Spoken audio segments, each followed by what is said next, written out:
പ്രിയ വിദ്യാർത്ഥികളെ, കഴിഞ്ഞ ക്ലാസ്സിൽ ജിനോകാത്ത അക്കൗണ്ടിംഗ് സോഫ്റ്റ്വെയർ ഉപയോഗിച്ച് എങ്ങനെയാണ് ഒരു കമ്പനി ക്രിയേറ്റ് ചെയ്യുന്നത്, ദെൻ ലെഡ്ജർ അക്കൗണ്ടിൻ്റെ creation, voucher entry, final account preparation, ഇത്രയും കാര്യങ്ങളാണ് കഴിഞ്ഞ ക്ലാസ്സിൽ ചർച്ച ചെയ്തത്.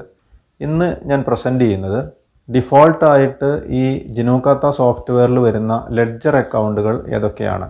System generated ledger accounts. Then ledger account create ചെയ്യുന്ന സമയത്ത് സെലക്ട് ചെയ്യേണ്ട ഗ്രൂപ്പുകൾ, അതുപോലെ തന്നെ സബ് ഗ്രൂപ്പുകൾ.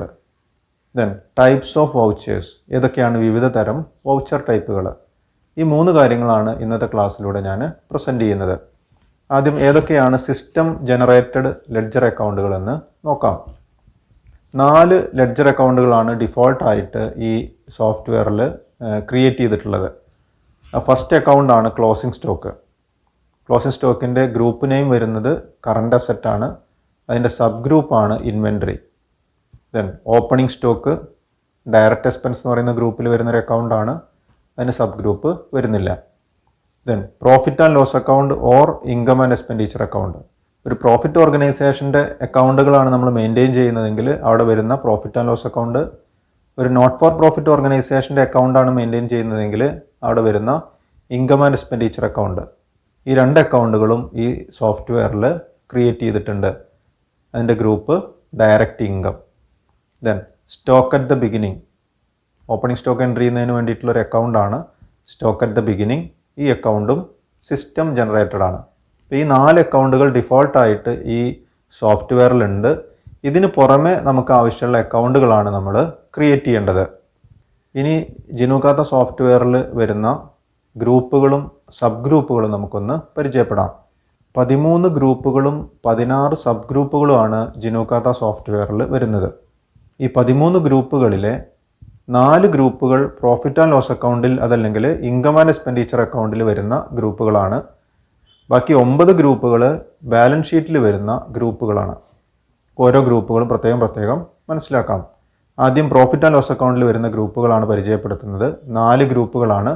Direct income, direct expense, indirect income, indirect expense.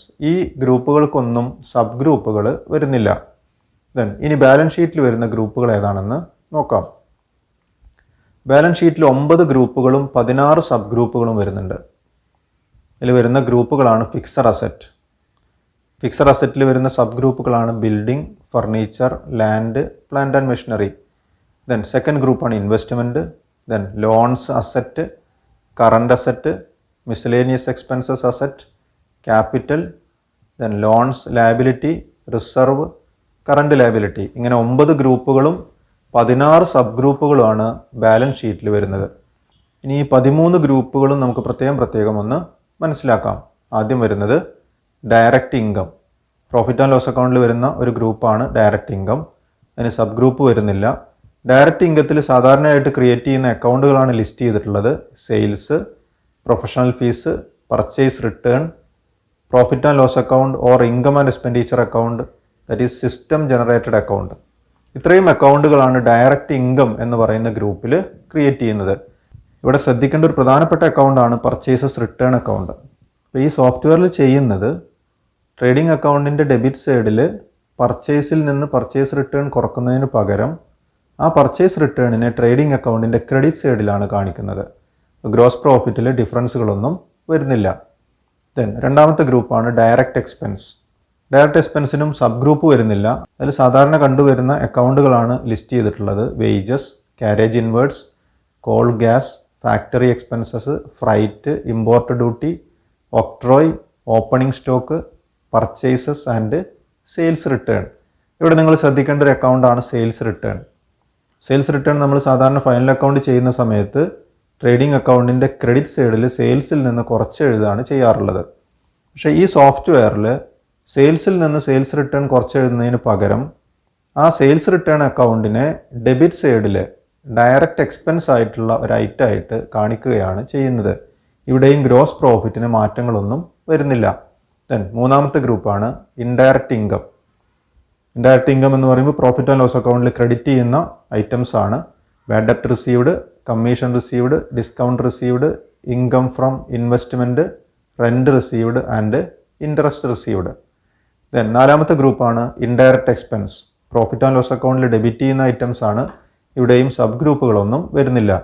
Office expense, salary, rent, insurance, audit fees ഉൾപ്പെടെയുള്ള അക്കൗണ്ടുകളാണ് പ്രോഫിറ്റ് ആൻഡ് ലോസ് അക്കൗണ്ടിൽ ഡെബിറ്റ് ചെയ്യുന്ന അക്കൗണ്ടുകൾ.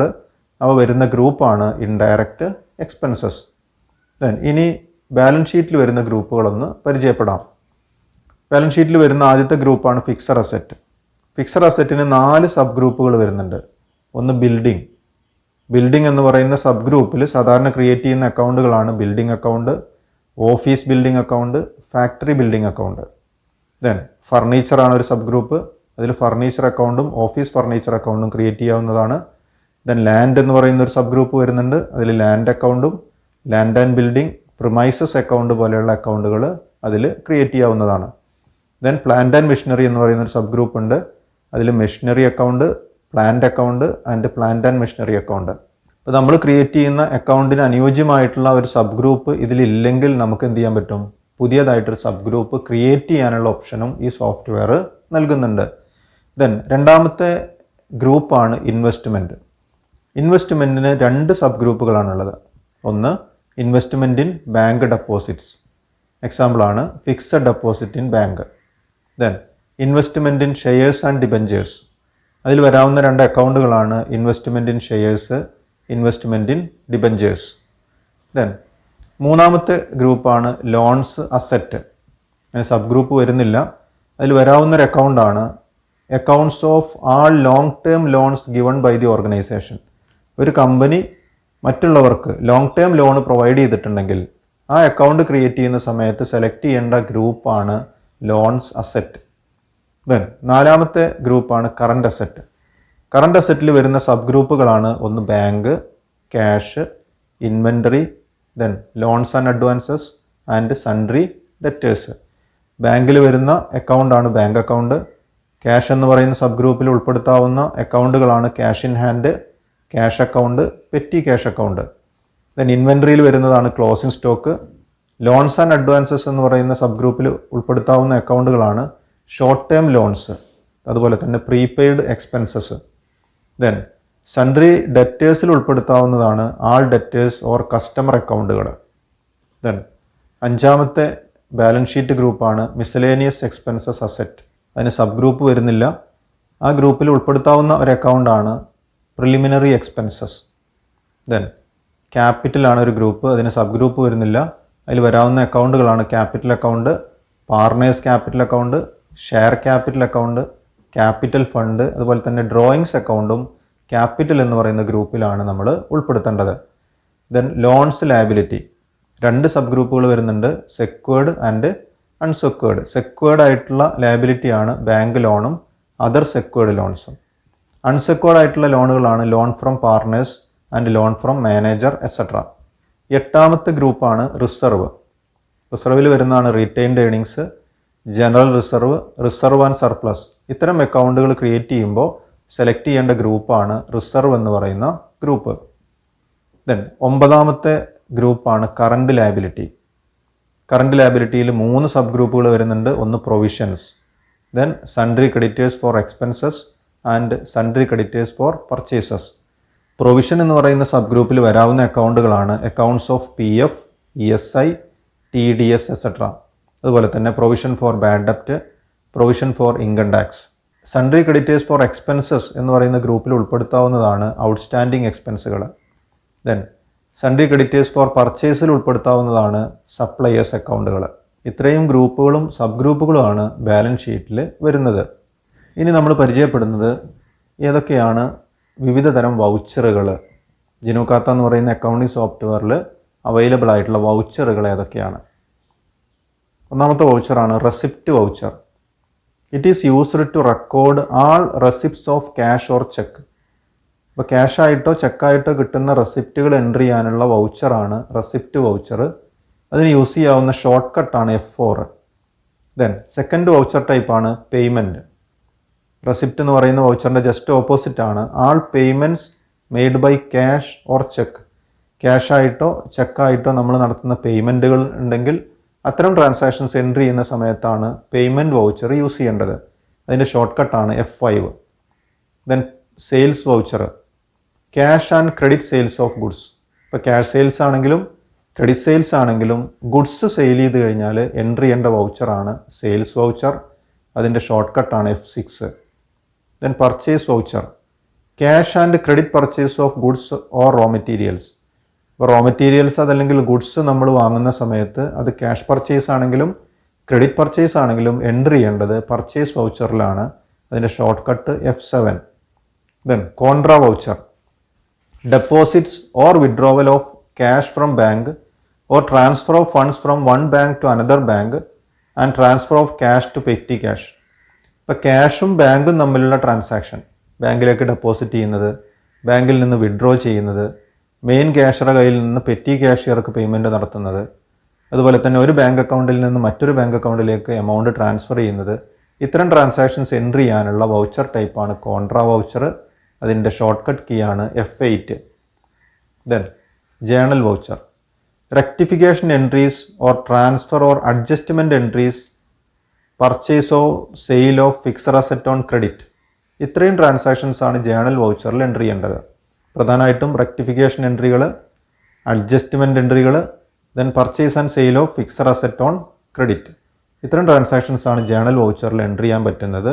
അതിൻ്റെ ഷോർട്ട് കട്ടാണ് F9. Then sales return voucher. ഒരു കസ്റ്റമർ സാധനങ്ങൾ റിട്ടേൺ ചെയ്ത് കഴിഞ്ഞാൽ അത് രേഖപ്പെടുത്തേണ്ട വൗച്ചർ ടൈപ്പാണ് sales return voucher. Return of goods by a customer, short cut Ctrl+1. Then purchases return. Return of goods to supplier. Goods സപ്ലയർക്ക് റിട്ടേൺ ചെയ്തിട്ടുണ്ടെങ്കിൽ അത് എൻട്രി ചെയ്യേണ്ട വൗച്ചർ ടൈപ്പാണ് പർച്ചേസ് റിട്ടേൺ വൗച്ചർ.